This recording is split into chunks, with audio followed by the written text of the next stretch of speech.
The living room was glowing with Christmas lights, wrapping paper scattered across the floor, and the smell of cinnamon candles filling the air. I sat quietly in the corner of the sofa, my hands folded in my lap, waiting for the moment my son, Andrew, would hand me my gift. I had raised him alone after his father passed away. I worked nights as a seamstress, days at the grocery store, saving every penny to put him through school. At 69, my body ached with age, but my heart still softened whenever I looked at him. He was my boy, my pride. The laughter in the room rose when his wife, Stephanie, squealed. Andrew was leading her mother, my in-law, outside. The crowd followed, children tugging at candy canes, adults clutching mugs of cocoa.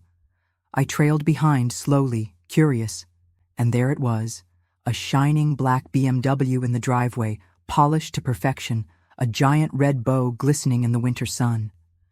"Merry Christmas, Mom," Andrew announced proudly to Stephanie's mother. Cameras clicked. Phones filmed. She gasped, covered her mouth, and burst into tears of joy. The crowd clapped. Stephanie hugged Andrew. Everyone was smiling, cheering, celebrating. Everyone but me. I stood by the porch, watching, my chest tightening with something between shame and heartbreak.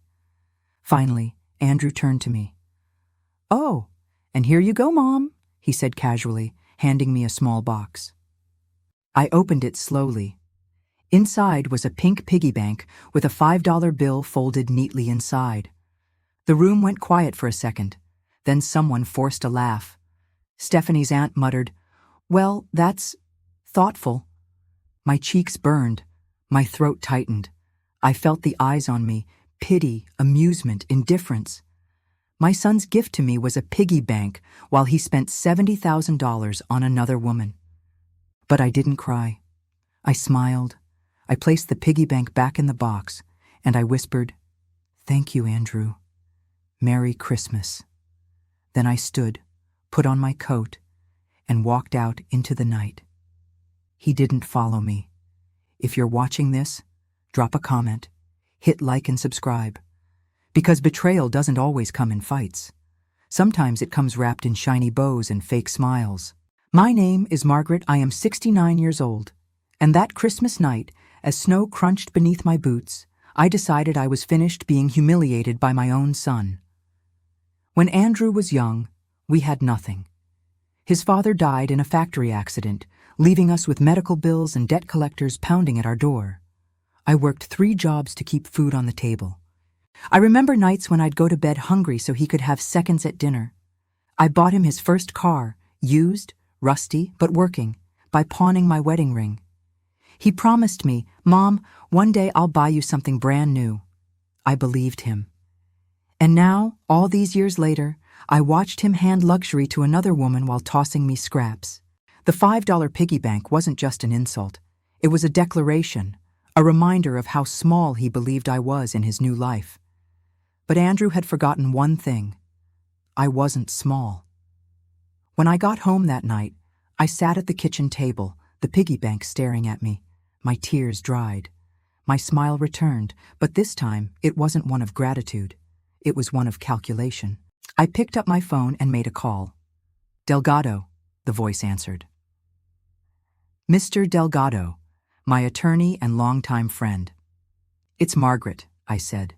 "I think it's time we moved forward with the plan." There was silence, then his calm reply. "Are you sure?" "Yes," I said firmly. "I've had enough." You see, Andrew thought I had nothing left but my pension checks. What he didn't know was that over the years, I'd invested quietly.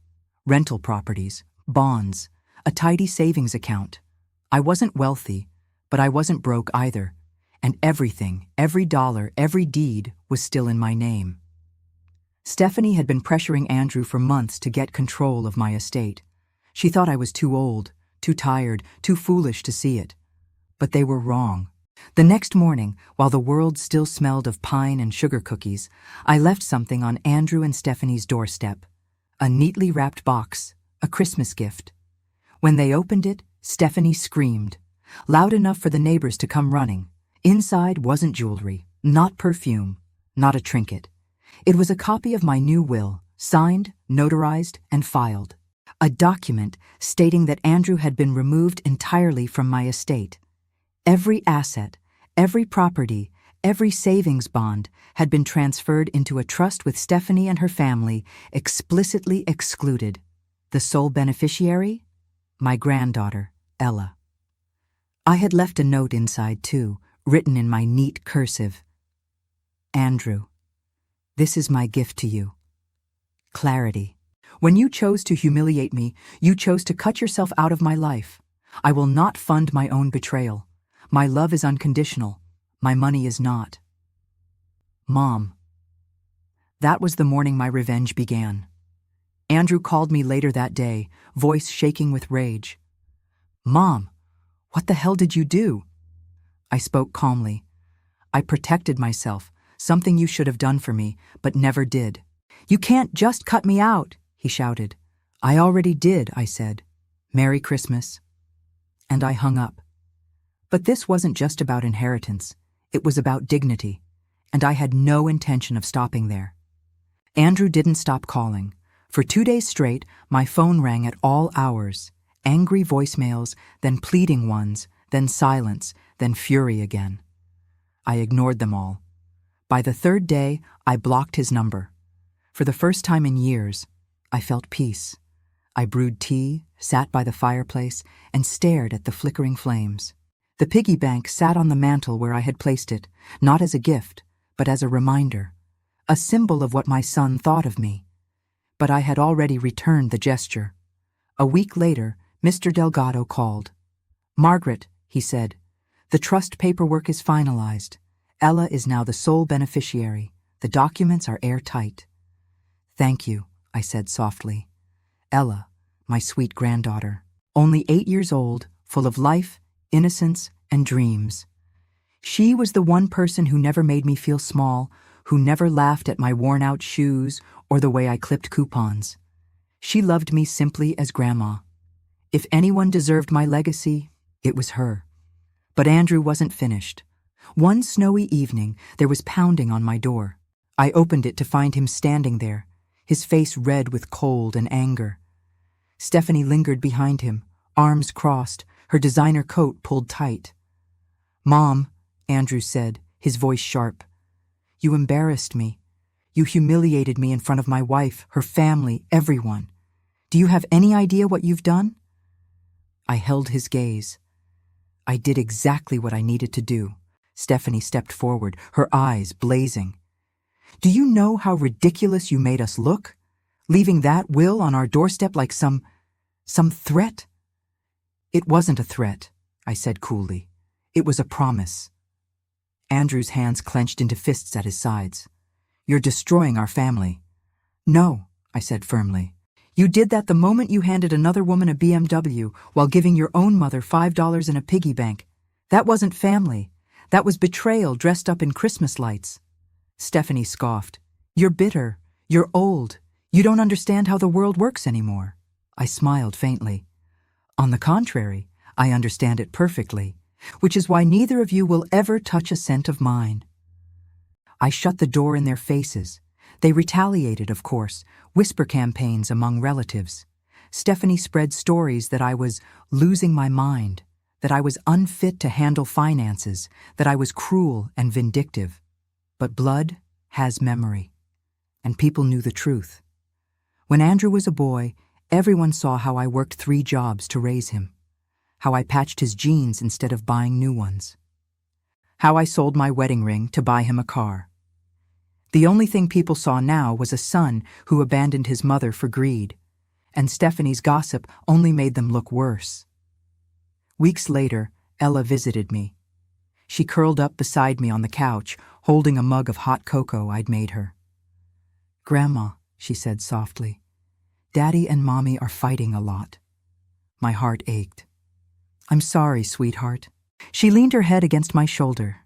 Daddy says you hate him. I stroked her hair. I don't hate him. I never could.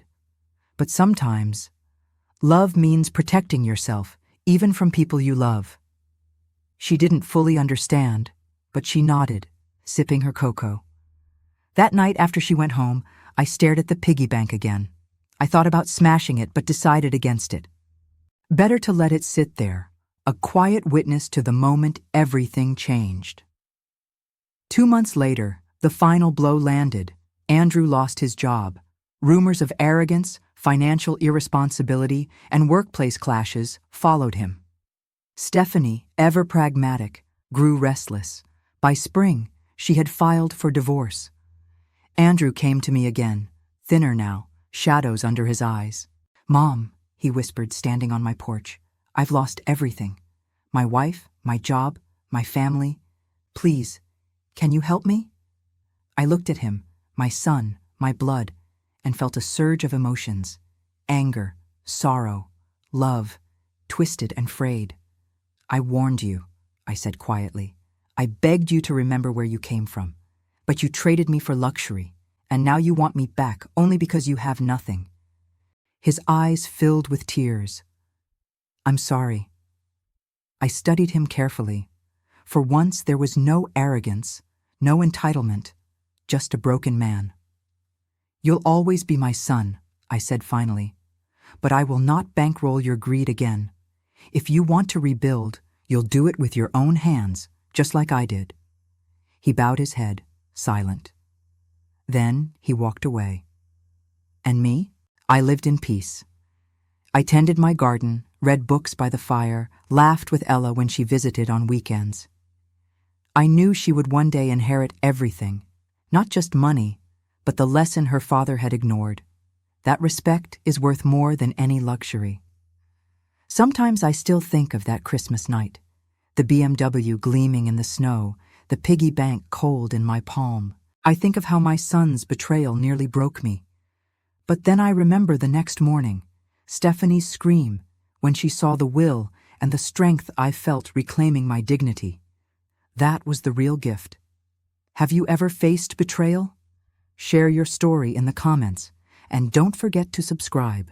Revenge is refusing silence forever.